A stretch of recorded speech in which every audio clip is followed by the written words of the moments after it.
잠은 하루의 마지막 순간에 우리 몸의 피를 정화하는데 더러운 피는 아래로, 깨끗한 피는 우리 뇌로 보낸다. 산다는 것은 앓는 것이다. 잠은 16시간마다 그 고통을 경감시켜준다.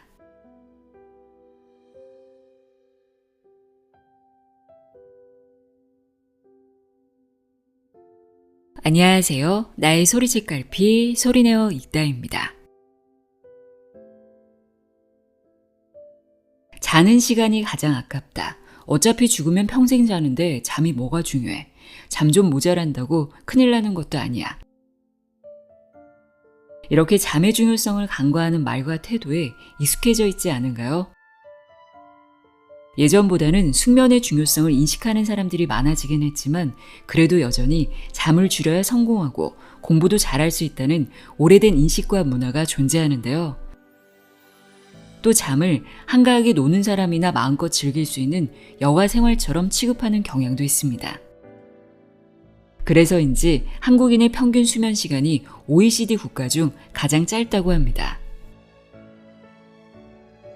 저도 꽤 긴 시간 동안 불면증으로 고생했던 때가 있었습니다. 그 당시 면역력이 떨어져 건강이 나빠지고 일상이 무너질 정도로 힘든 시간을 보냈는데요. 오늘은 예전의 저처럼 잠 못 드는 밤을 보내고 있는 이들에게 도움이 될 만한 책이 있어 소개합니다. 수면 전문가, 뇌과학 전문가, 운동치료 전문가 이렇게 3명의 저자가 쓴 책입니다. 모두 서울대 교수로 재직 중인데요. 김유겸, 이유진, 최승웅의 꿀잠의 과학입니다. 저자들은 자신의 전문 분야를 기반으로 수면이 우리 몸을 회복시키는 메커니즘을 설명하고 불면을 숙면으로 바꾸는 현실적인 방법들을 제시합니다. 우리는 도대체 얼마나 자야 하는 것인지, 아침형 인간과 저녁형 인간은 정말 존재하는지, 수면 부족이 우리 뇌에 어떤 영향을 주는지, 운동을 얼마나 해야 푹 잘 수 있는지, 어떤 운동을 하면 좋은지 등등 우리가 평소 궁금해하던 잠과 관련된 모든 것을 알 수 있는 책입니다. 꿀잠의 과학, 내용의 일부를 읽어드립니다. 꿀잠은 자고 일어났을 때 아주 개운한 상태를 만들어주는 달콤한 잠을 뜻하죠. 꿀잠 자고 싶다면 지금부터 귀 기울여 들어보세요.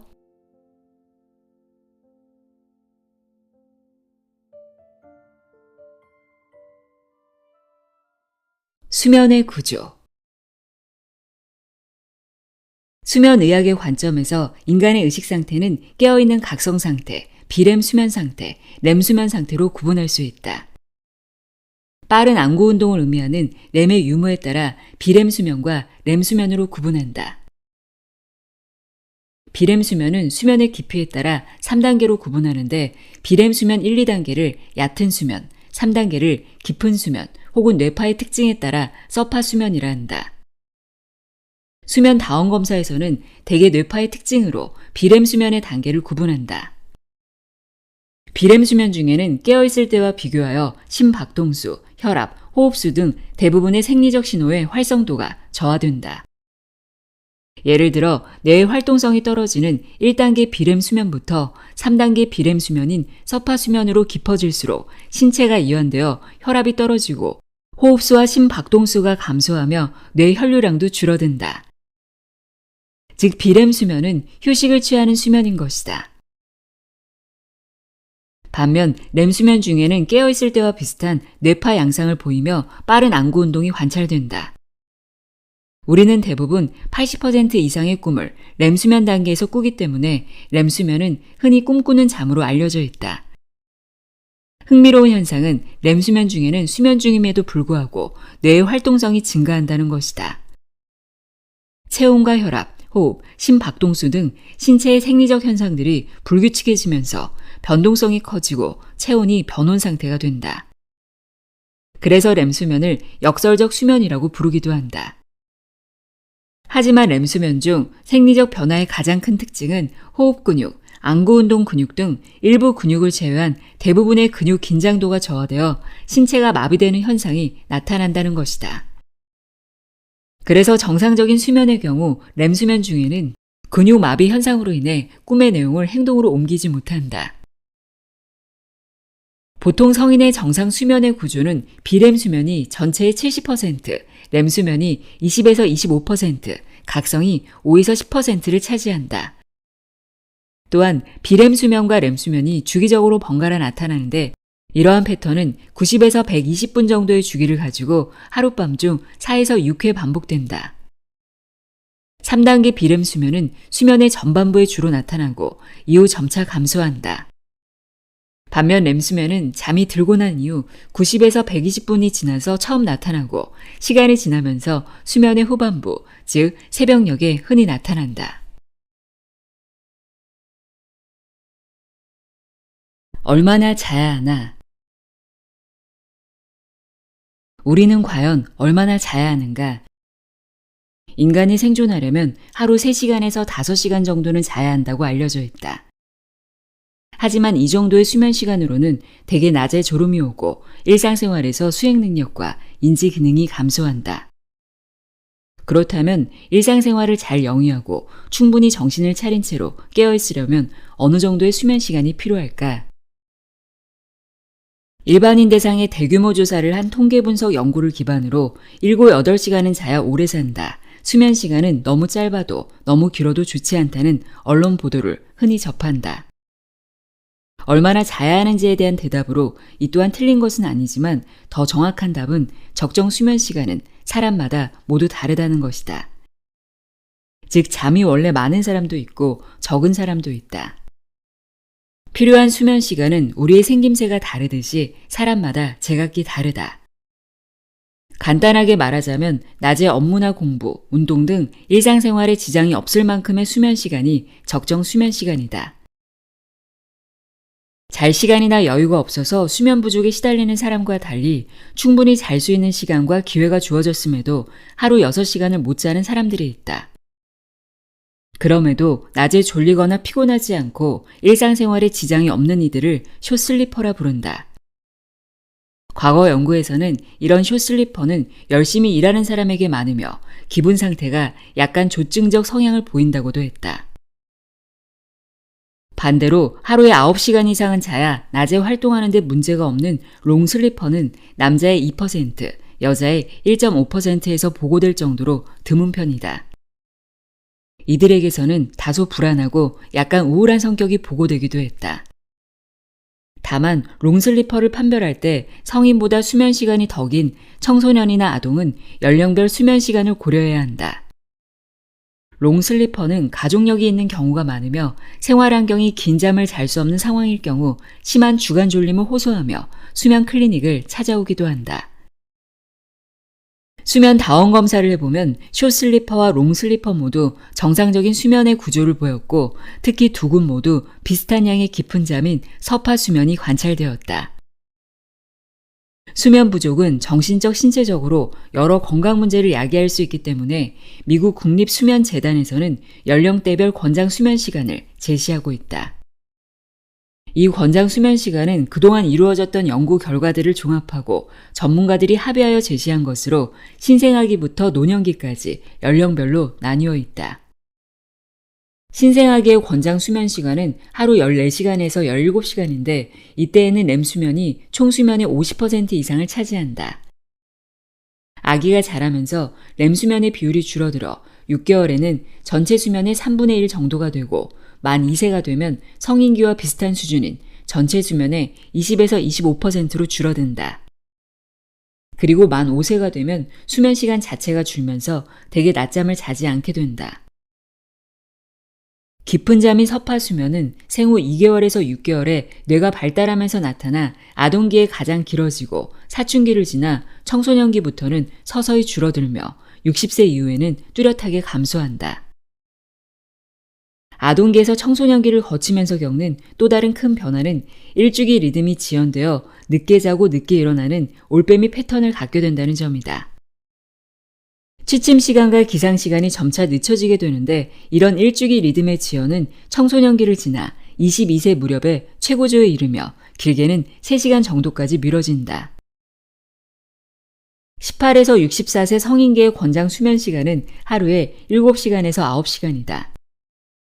65세 이상 노년기의 권장 수면 시간은 7, 8시간인데 노년기가 되면 서파 수면이 더욱 감소하고 수면 분절이 많아져 수면 중 자주 깨게 된다. 이렇게 자다가 자주 깨고 깨어있는 시간이 증가하니 침상에 누워있는 시간은 길지만 실제 수면 시간이 짧아져 수면 효율이 감소하게 된다. 청소년기와는 반대로 노년기에는 일주기 리듬이 진전되어 일찍 자고 새벽에 일찍 일어나는 종달새 같은 패턴을 보인다.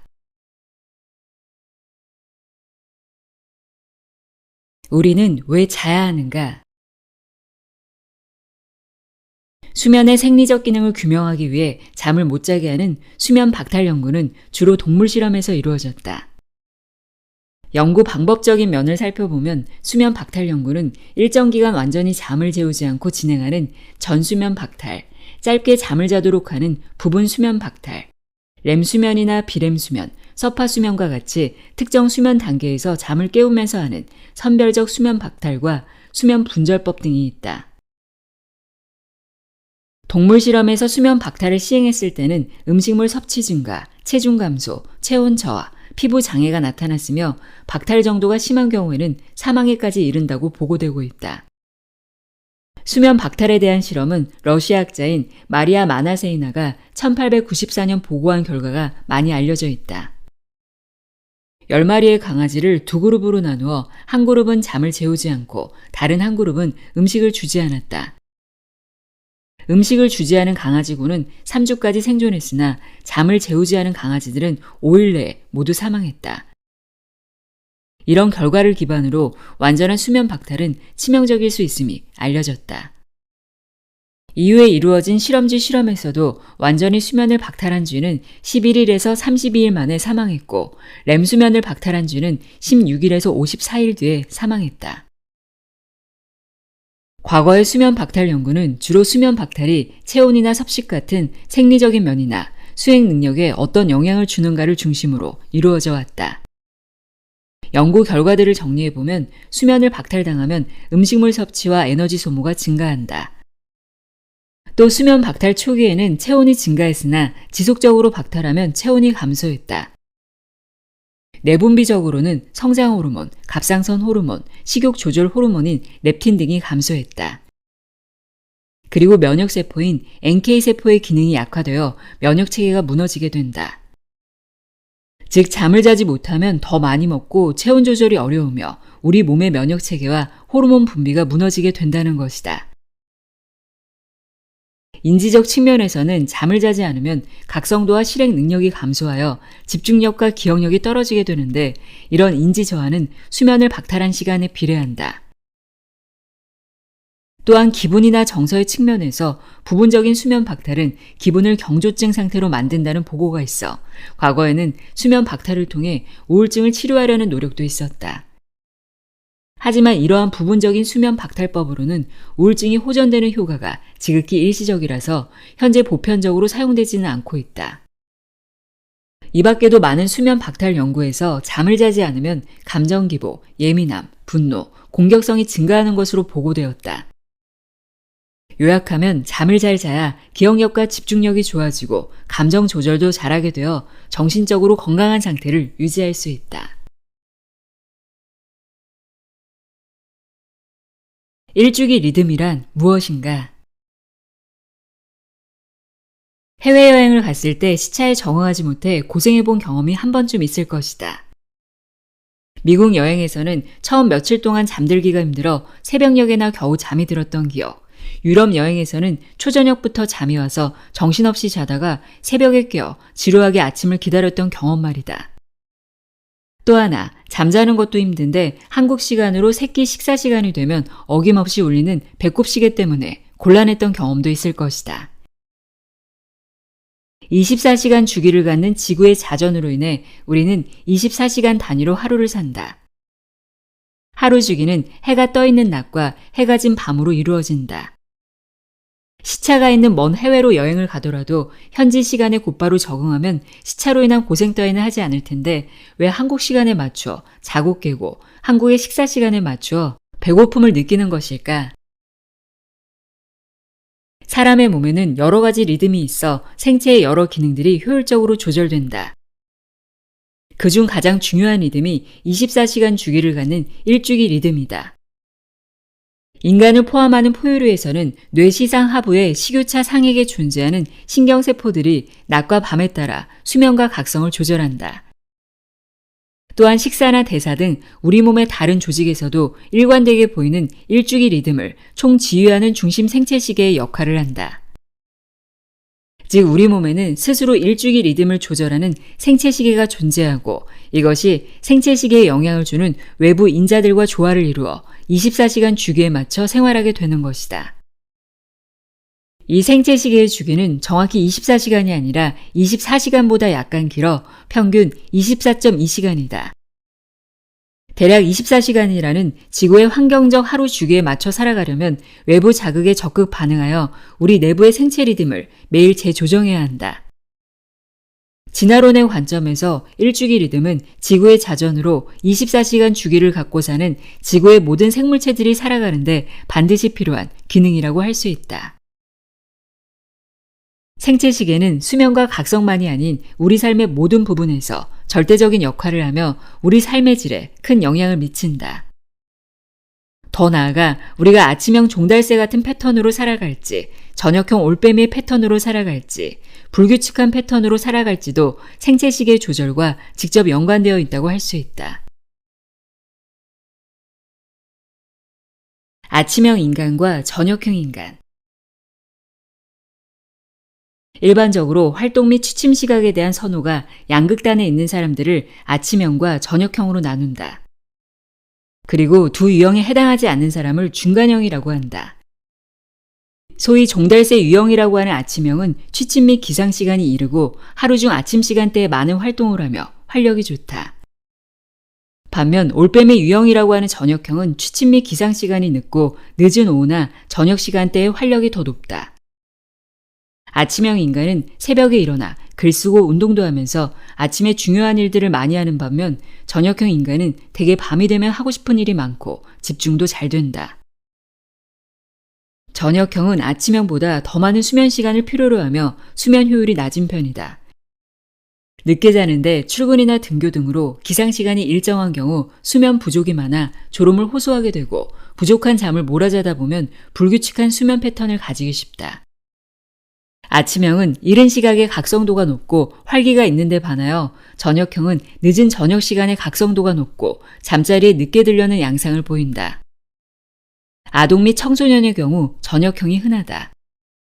저녁형의 경우 흔히 잠들기 힘들어하는 불면 증상과 주간 졸림 같은 수면 문제를 보인다. 일주기 유형에 영향을 미치는 대표적인 요인은 연령이다. 예를 들어 청소년기는 아침형에서 저녁형으로 변화하는 중요한 시기이다.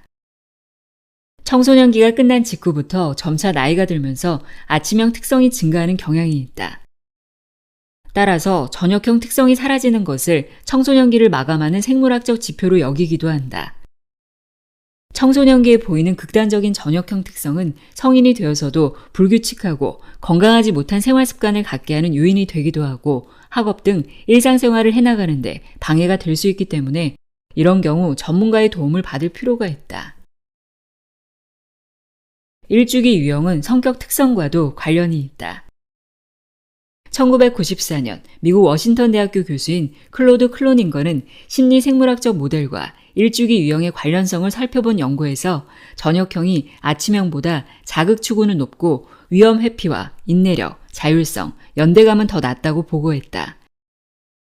국내 연구에서도 마찬가지로 저녁형은 아침형보다 자극 추구가 높고 위험 회피와 자율성은 더 낮은 것으로 나타났다. 우리는 왜 꿈을 꾸는가? 때때로 꿈은 선명하고 강렬하나 기괴한 형태를 띈다. 내용도 전혀 논리적이지 않고 현실에서 불가능한 일들이 벌어지기도 한다. 심지어 과거에는 꿈이 뇌의 생물학적 활동이 만들어낸 결과물일 뿐 아무런 기능이 없다는 주장도 있었다. 그렇다면 왜 우리는 꿈을 꾸는가? 꿈은 하룻밤의 치료와 같다 라고 한 수면의학자 매튜 워커의 말처럼 꿈은 몇 가지 중요한 기능을 한다. 먼저 우리 뇌는 꿈꾸는 잠인 렘수면에서 감정을 처리한다. 램수면 중 뇌의 당대사를 보려고 양전자 단층 촬영, PET 검사를 했는데 감정 조절을 담당하는 영역이 활성화되었다. 즉, 낮에 경험한 감정 기억들을 꿈을 꾸면서 처리하는 것이다. 트라우마 같은 아픈 감정과 기억들도 매일 잠과 꿈을 통해 감정이라는 거추장스러운 겉옷을 벗어버리게 된다. 그래서 시간이 지나 다시 떠올려 보았을 때는 감정이 어느 정도 사라진 중립적인 사건에 대한 기억만 남게 되는 것이다. 뿐만 아니라 인지 기능에서도 꿈은 중요한 역할을 한다. 우리는 꿈꾸는 동안 암묵 기억을 굳게 형성한다. 암묵 기억이란 예를 들면 자전거를 타거나 운전을 하는 등 생각하지 않아도 자동적으로 반응하는 몸으로 익힌 기억을 의미한다. 잠들기 전에 학습했던 내용을 꿈에서 다시 반복한다는 주장도 있고, 자기 전 학습할 때 활성화되었던 뇌 신경회로가 그날 밤 렘수면 단계에서 똑같은 위치에서 똑같은 순서로 다시 활성화된다는 보고도 있다. 낮에 정보 처리할 때 활성화되었던 신경망을 꿈을 꾸면서 강화하고 통합하며 어떤 경우에는 다시 복구한다는 것이다. 또한 꿈은 창의성을 향상시킨다. 매튜 워커의 연구에서 꿈꾸는 잠을 잤을 때가 그렇지 않았을 때보다 창조적인 문제 해결 능력이 향상되었다는 보고가 있었다. 꿈을 꿀 때의 연상 능력은 깨어있을 때와 차이가 있고, 각성 시에는 주어진 단어와 관계가 깊은 단어만 잘 떠오르는데 꿈에서는 주어진 단어와 관련이 약한 단어들도 잘 떠올랐다고 한다. 이렇게 꿈을 꿀 때 경험하는 연상의 변화가 창의성에 도움을 준다는 것이다. 과거에는 강하게 연결되어 있지 않았던 신경회로가 꿈을 꾸면서 보다 단단하게 구성되면서 이를 통해 새로운 통찰력을 갖게 되는 것이다. 수면 부족이 우리 뇌에 미치는 영향. 1800년대를 살았던 프랑스 소설가이자 사실주의 운동 이론가인 샹플레리는 잠에 대해 이렇게 말했다. 산다는 것은 앓는 것이다. 잠은 16시간마다 그 고통을 경감시켜준다. 참으로 마음에 와닿는 말이다. 취미로 즐기는 운동은 행복감을 주기도 하지만 격렬한 운동 후에는 고통이 찾아오고, 이는 잠을 자야만 해결이 되곤 한다.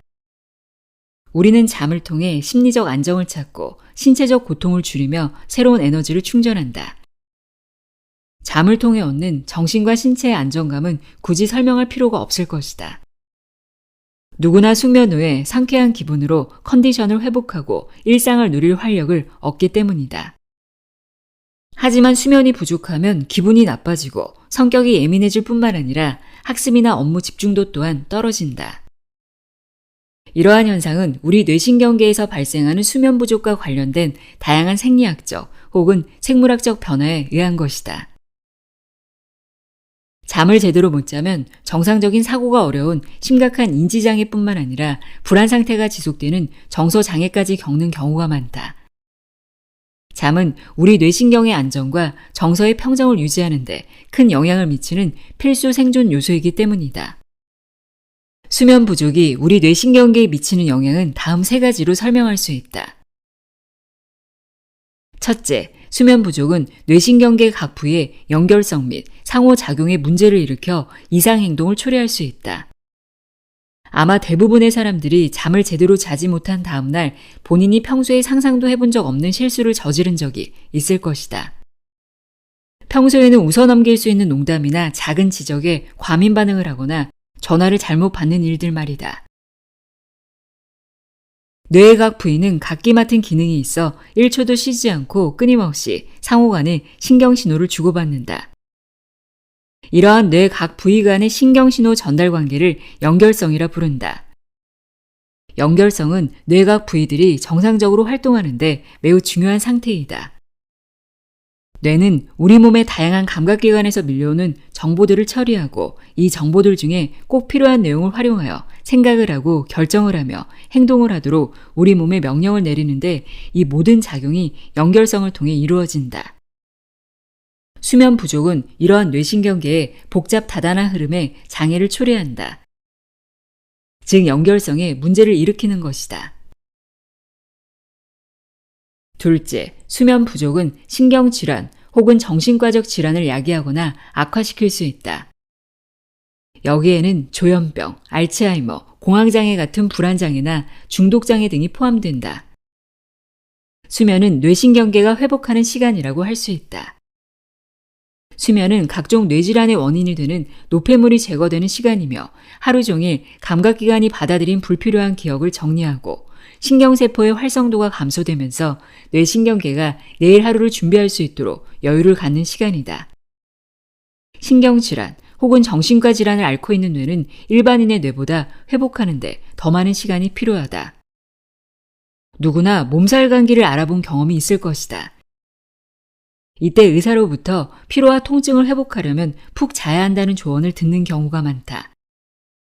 우리 뇌도 마찬가지다. 아픈 뇌일수록 더 많은 회복 시간이 필요하다.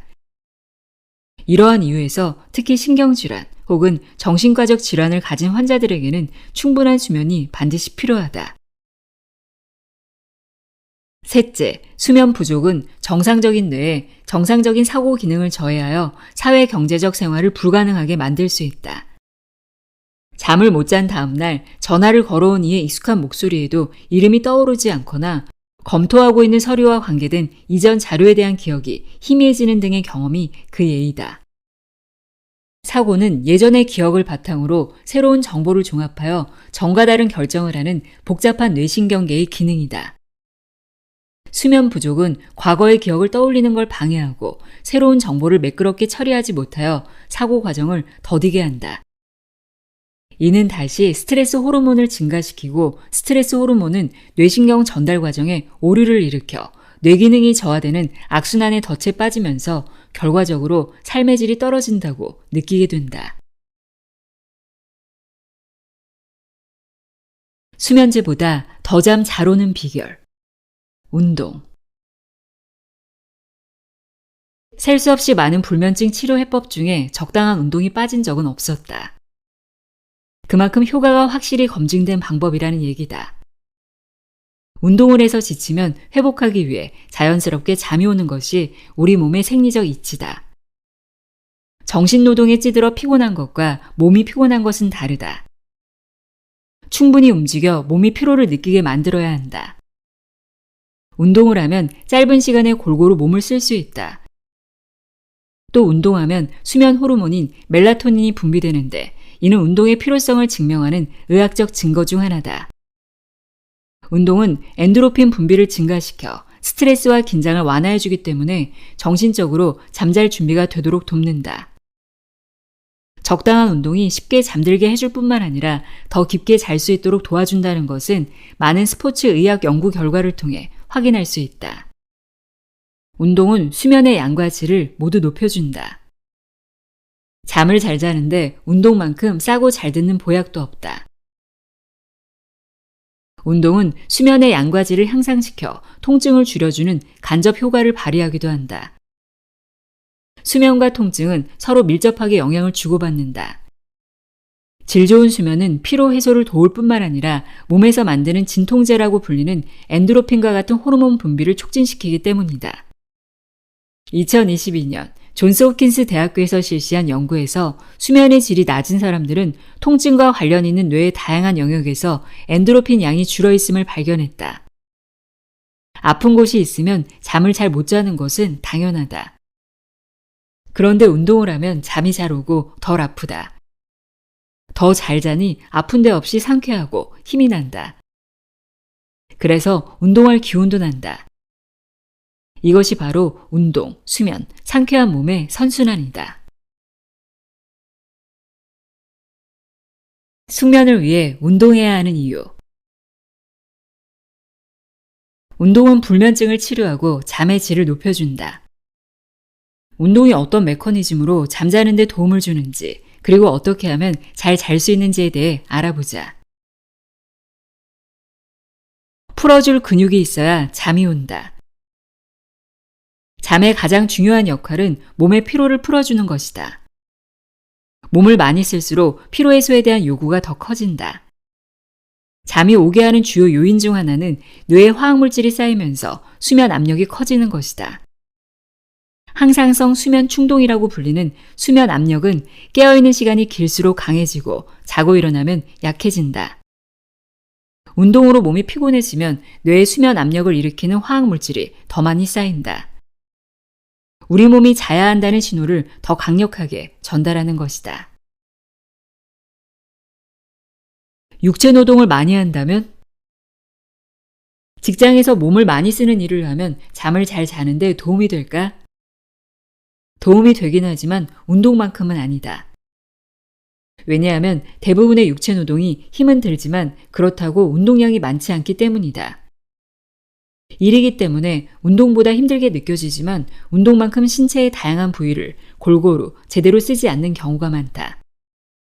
가장 큰 문제는 오히려 잠의 질을 떨어뜨린다는 것이다. 고된 육체 노동은 특정 관절과 근육을 반복해서 무리하게 사용하는 경우가 많다. 그래서 운동이 된다기보다 부상이 많을 수밖에 없다.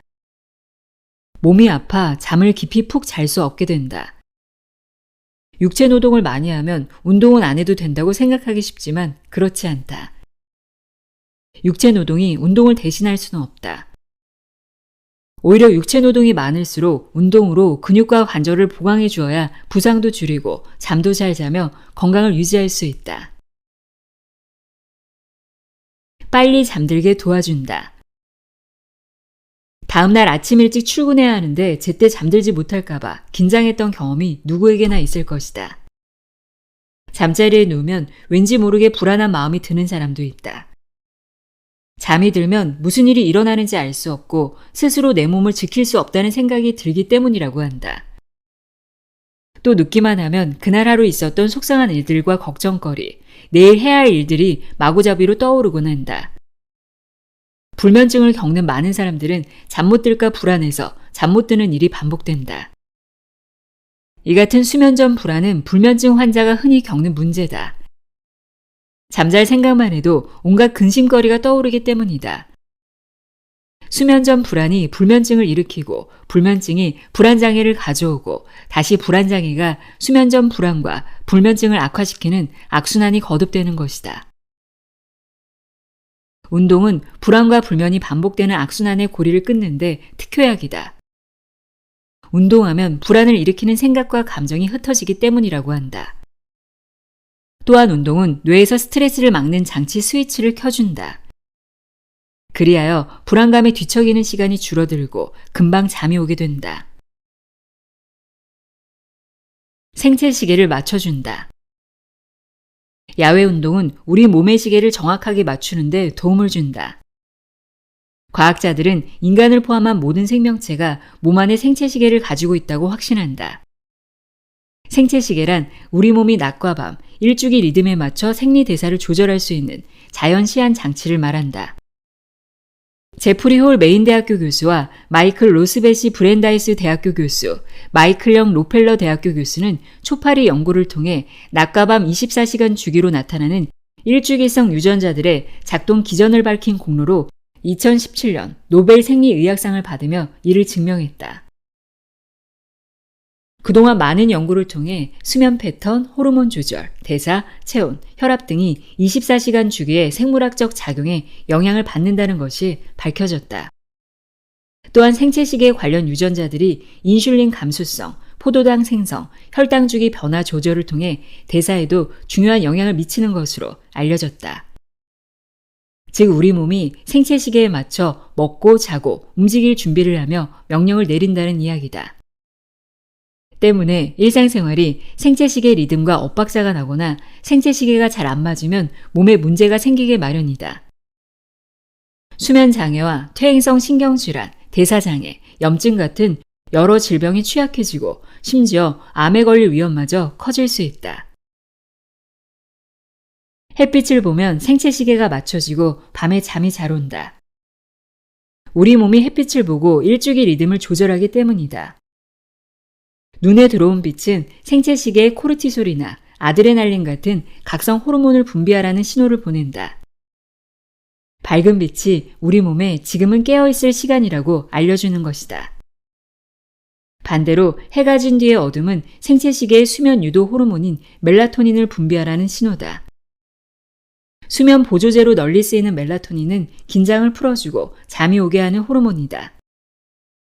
햇빛을 충분히 보아야 뇌가 시간이 가는 것을 확인할 수 있고 우리 몸에 잘 준비를 하라고 신호도 보내는 것이다. 따라서 잠이 안 와 고생하는 사람들은 야외 활동을 해서 햇빛을 충분히 쬐는 것만으로도 효과를 볼 수 있다. 해가 떠 있을 때 밖에서 하는 운동은 일광욕과 운동 효과를 동시에 볼 수 있는 불면증 특효약이다. 특히 노년층은 야외 운동이 더욱 필요하다. 나이가 들수록 일주기 리듬 조절 능력이 약해져 시간 맞춰 햇빛을 쬐는 것이 더 중요해지기 때문이다. 운동을 얼마나 많이 해야 푹 잘 수 있을까? 기뻐하시라. 단 3분이면 된다. 하기만 하면 효과가 보장되는 운동요법에도 결정적 단점이 하나 있다. 운동을 해야 한다는 것이다. 그것도 운동을 안 하던 사람이 말이다. 우리 몸 연대기를 쓴 데니얼 리버먼에 따르면 운동을 하기 싫어하는 것이 인간의 본능이라고 한다. 우리 몸이 운동을 피하도록 진화했다는 것이다. 왜냐하면 수렵과 채집 활동에 필요한 만큼만 움직이고 불필요한 움직임은 최대한 피하는 것이 생존과 번식에 유리했기 때문이다. 먹을 것도 부족하고 추위와 맹수 등 각종 위협에 시달리며 안 그래도 피곤한 수렵 채집인에게 추가로 힘을 쓰는 일은 에너지 낭비였을 것이다. 수렵 채집인의 활동량이 많은 이유는 생존을 위해서지 원해서가 아니었다. 수렵 채집인 관점에서 보면 운동은 혜택 없이 힘만 드는 행동이다. 수렵 채집인이나 현대인이나 몸을 움직이고 힘을 쓰는 것을 싫어하고 피하려는 것은 거의 본능이다. 차이가 있다면 수렵 채집인은 부지런히 몸을 놀리지 않으면 살아남을 수 없었고 현대인은 그저 움직이기 싫어하는 본능만 남았다는 점이다. 그래서 운동은 본능을 누르고 억지로 해야 한다. 잠을 못 자는 것만큼이나 운동을 시작하는 것이 힘들게 느껴질 수 있다. 게다가 최소 30분, 일주일에 3번 이상 꾸준히 운동해야 효과를 볼 수 있다는 국민적 건강상식도 부담을 준다. 잠 못 드는 사람은 그럴 시간이 없다. 규칙적으로 낼 수 있는 시간은 더더욱 없다. 늘 시간에 쫓기는 이들에게 30분 넘게 매일 운동하라는 것은 하지 말라는 것과 같다. 이에 비해 수면제를 삼키는 일은 얼마나 빠르고 간단한가? 그런데 신기할 정도로 널리 알려진 이 과학적 운동 상식에는 문제가 있다. 우선 운동하려면 최소한 30분 이상의 시간을 따로 빼놓아야 한다고 부담을 준다. 세계에서 가장 바쁘게 사는 우리나라 사람들에게 단 10분도 남는 시간 따위는 없다. 그런 사람들에게 시작도 하기 전에 매일 30분 넘는 시간을 투자하라고 강요하는 셈이다. 그만두라는 말이나 다름없다. 둘째, 이 30분 운동 원칙은 운동 시간이 30분이 넘어야 몸에서 지방을 에너지원으로 사용하기 시작한다는 신체 대사 원리를 근거로 한다. 체중 조절에 관심이 높아지면서 널리 알려지게 되었다. 하지만 체중 조절에도 30분 운동이 절대적인 원칙은 아니다. 잠시라도 운동을 하면 칼로리를 평소보다 더 많이 소모한다. 따라서 30분 이내 운동을 하면서 같은 양을 먹는다면 살 빠지는 데 도움이 된다. 꼭 운동하는 중에 지방을 태워야 살이 빠지는 것은 아니다. 하루 총 칼로리 소비량을 조금이라도 늘리는 운동이면 10분만 해도 도움이 된다. 60kg인 사람이 아무것도 하지 않으면 10분에 10kcal 소모되는데 자전거를 10분 타면 100kcal를 소비한다. 90kcal만큼 더 쓰는 것인데 체중 감소에 왜 도움이 안 되겠는가? 30분 이상 운동해야 지방을 연소하기 시작한다는 것은 운동한 시간에 따라 효과가 다르다는 뻔한 명제일 뿐이다. 운동할 때와 안 할 때를 비교한 것은 아니다. 셋째, 운동 효과와 살 빼기는 동의어가 아니다. 운동 시간 30분이 안 되면 지방을 태우지 않는다는 것이다. 운동을 누릴 수 있는 혜택이 지방 제거에만 있는 것은 당연히 아니다. 잠 잘 자기 위한 운동은 3분이면 된다. 하기 싫은 운동을 30분 넘게 해야 하는 것이 부담스럽고 도저히 시간이 안 나서 덜 바빠질 때까지 운동을 미루고 있는 사람이라면 이제 고민하지 말자. 운동 시간 30분이 안 되어 지방은 못 태우더라도 근육도 생기고 통증도 줄고 잠도 잘 올 테니 시간 되는 대로 하고 싶은 만큼만 운동을 시작하자. 일단 해보자. 퇴근 후 씻기 전에 속는 셈 치고 팔굽혀펴기 딱 10개만 해보자. 쓸데없이 30초나 낭비했다고 말하는 사람을 나는 본 적이 없다. 그래도 얼마나 운동해야 충분한 효과를 얻을 수 있는지 궁금할 것이다. 연구 결과를 종합해보면 하루 30분 이상 중간 강도의 운동을 하면 그날 저녁 수면의 질이 달라진다는 것이다. 30분 원칙이 전 국민의 건강상식이 된 데는 다 이유가 있다. 하지만 여전히 잠 잘 자기 위한 운동은 3분으로 시작한다는 것을 기억하기 바란다. 30분 이상이야 과학적으로 검증 가능한 효과가 나타난다는 것이지 그보다 짧게 한다고 효과가 전혀 없다는 뜻은 아니다. 무엇보다 시작이 어렵다. 하루 3분만 하겠다고 생각하고 부담 없이 아무 운동이나 시작해보자.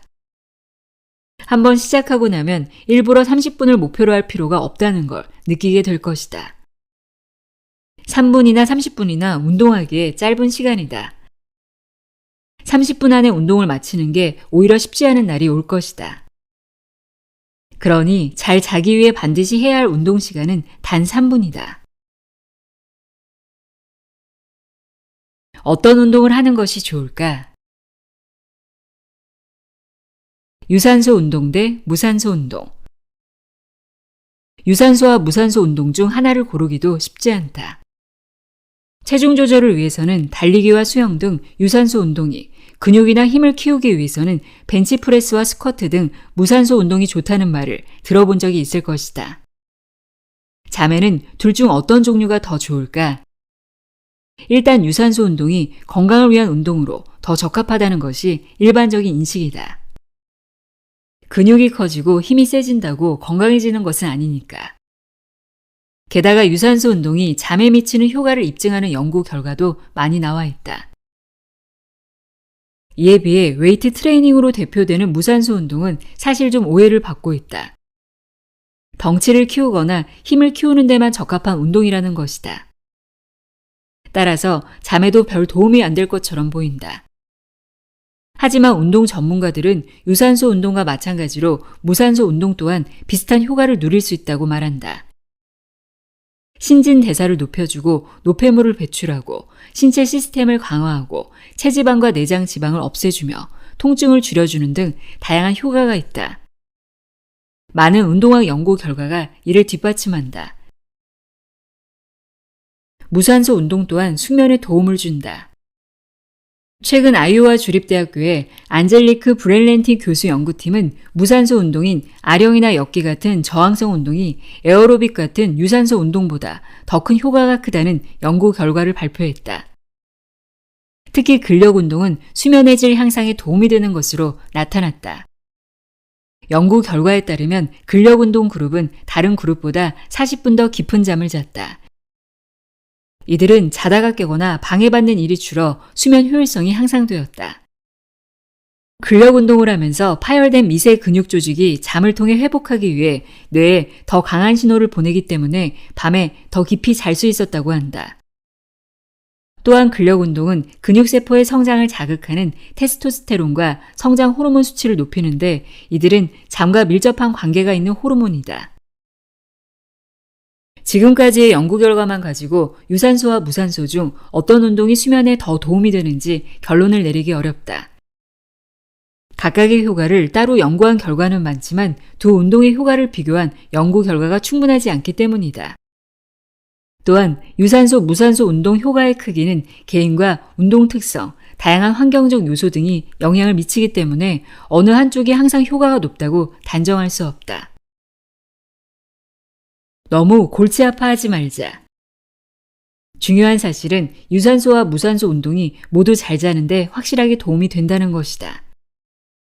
어떤 운동을 하든 운동을 안 하는 것보다 월등히 수면에 도움이 된다는 사실은 변함없다. 유산소와 무산소 운동 중 어떤 것을 택할지 망설이고 있는가? 자신이 더 좋아하고 하기 쉬운 것으로 오늘 당장 시작하자. 오늘 밤 바로 만족스러운 효과를 기대해도 좋다.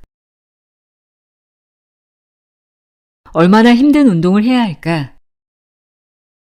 효과만 보장된다면 누구나 편하게 운동하고 싶을 것이다. 운동 강도가 높아질수록 힘이 드니까. 도대체 어느 정도 강도가 되어야 비로소 수면에 도움이 될까? 반대로 수면에 방해가 될 정도로 지나치게 높은 운동 강도도 있다. 숙면에 가장 도움이 되는 운동 강도가 궁금하다. 우선 가벼운 운동이라도 수면에 도움이 된다. 연구 결과에 따르면 볼링과 사격 같은 저강도 운동도 잠을 잘 자는데 도움을 준다고 한다. 실험 참가자 모두 잠드는 데 걸리는 시간이 줄었고 깊은 잠에 빠져있는 시간은 늘어났다. 너무 힘든 운동을 억지로 해야 하는 것은 아니니 안심해도 좋다. 게다가 운동 강도가 올라갈수록 수면에 미치는 효과가 비례해서 커지는 것도 아니었다. 오히려 지나치게 강도 높은 운동은 정신적 스트레스를 동반하고 부상 위험을 높이기 때문에 수면에 도움이 안 된다. 특히 잠자리에 들기 전 2시간 이내에 숨이 차고 격렬한 고강도 운동을 하는 것은 수면을 방해한다. 고강도 운동을 하게 되면 심박수가 증가하고 체온이 올라가기 때문이다. 체온이 오르고 몸의 혈류량이 늘어나는 등 신체가 활성화되면 몸이 각성 상태로 들어가 잠이 오지 않게 된다. 그러니 인터벌 트레이닝이나 축구 같은 고강도 운동을 하고 싶다면 퇴근 후 바로 하거나 주말 낮에 하는 것이 좋다. 일단 운동을 시작한 뒤 더욱 높은 효과를 거두고 싶다면 자신의 상황이나 목적을 고려해 강도를 적절히 조절하면 된다.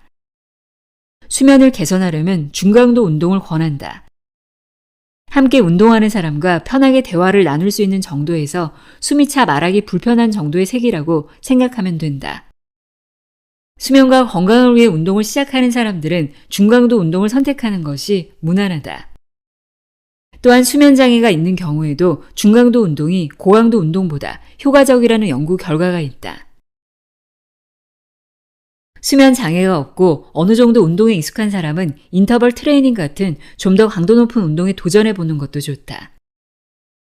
2021년 에마니엘 프림퐁 박사 연구팀에 따르면 수면 장애가 없는 건강한 성인의 경우에는 고강도 운동이 수면에 미치는 효과가 큰 것으로 나타났다. 특히 온종일 거의 움직이지 않는 일을 하는 사람은 저녁에 고강도 운동을 했을 때 한 번만 해도 뚜렷한 효과를 볼 수 있다는 것이다. 다만 개인차는 있다. 예를 들어 아침형인 사람이 저녁에 고강도 운동을 한다면 오히려 수면에 방해가 될 수 있다. 건강한 수면을 위한 10계명. 잠자리에 드는 시간과 아침에 일어나는 시간을 규칙적으로 하라. 잠자리의 소음을 없애고 온도와 조명을 안락하게 하라. 낮잠은 피하고 자더라도 15분 이내로 제한하라. 낮에 40분 동안 땀이 날 정도로 운동하면 수면에 도움이 된다. 카페인이 함유된 음식과 알코올, 니코틴을 피하라. 잠자기 전 과도한 식사를 피하고 적당한 수분을 섭취하라. 수면제의 일상적 사용을 피하라. 과도한 스트레스와 긴장을 피하고 이완하는 것을 배우면 수면에 도움이 된다. 잠자리에 누워서 책을 보거나 TV를 보는 것을 피하라. 잠자리에 들어 20분 이내 잠이 오지 않는다면 잠자리에서 일어나 이완하다가 피곤을 느낄 때 다시 잠자리에 들라.